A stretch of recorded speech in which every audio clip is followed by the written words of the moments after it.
خذ القصة، أنا لقيتها في كتاب معروف الدواليبي. معروف الدواليبي من الساسة العرب المستشارين الكبار الذين استعانت بهم السعودية.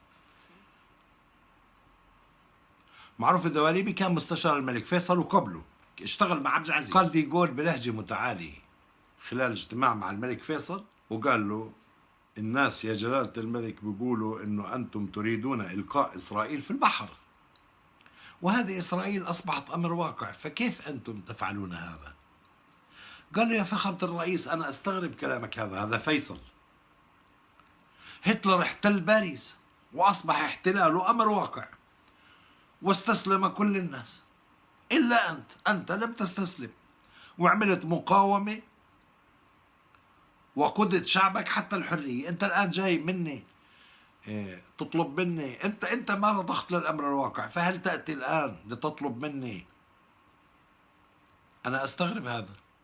الويل يا فخامة الرئيس للضعيف اذا احتله القوي وراح يطلب بالقاعدة الذهبية التي يقولها الجنرال ديغول الان ان الاحتلال اصبح واقعا فهو امر مشروع.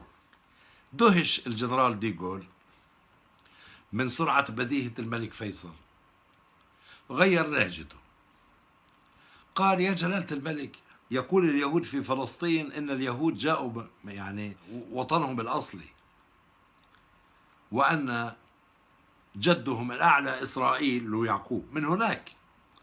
قال: يا فخامة الرئيس أنا معجب بك لأنك متدين. كان فيصل رقيق مؤمن بدينك، وأنت بلا شك تقرأ الكتاب المقدس. أخذ له الكتاب المقدس. أما قرأت أن اليهود جاءوا من مصر غزاة فاتحين، حرقوا المدن وقتلوا الرجال والنساء والأطفال، فكيف تقول أن فلسطين بلدهم وهي للكنعانيين العرب واليهود مستعمرون، وأنت تريد أن تعيد الاستعمار الذي حققته إسرائيل منذ 4000 سنة؟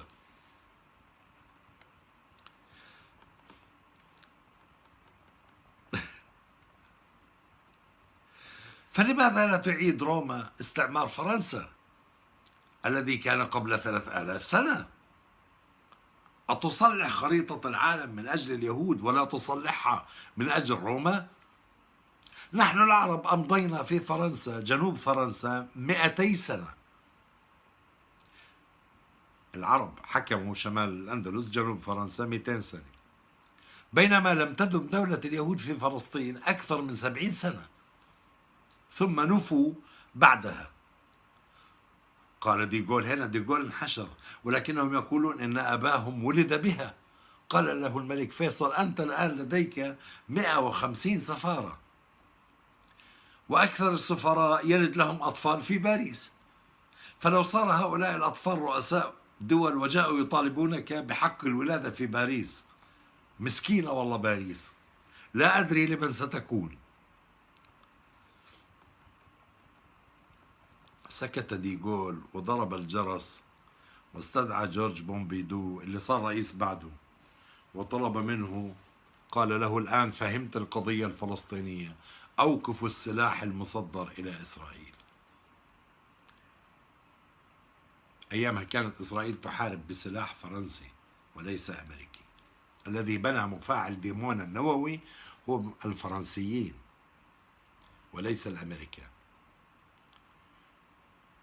الملك فيصل هذا عندما هددوا كيسنجر باحتلال منابع النفط في آخر استضافة له، استضافوا أظن في هاي روضة شريم أنا ناسي، جاب إبل وخلى صبي يحلب الإبل، وجاب تمر وكدح زناد وشب نار وسخن الحليب لكيسنجر، وقال له: احنا كنا عايشين هيك كذا قبل النفط، فإذا كان النفط سيفقدنا كرامتنا، ملعون أبو النفط.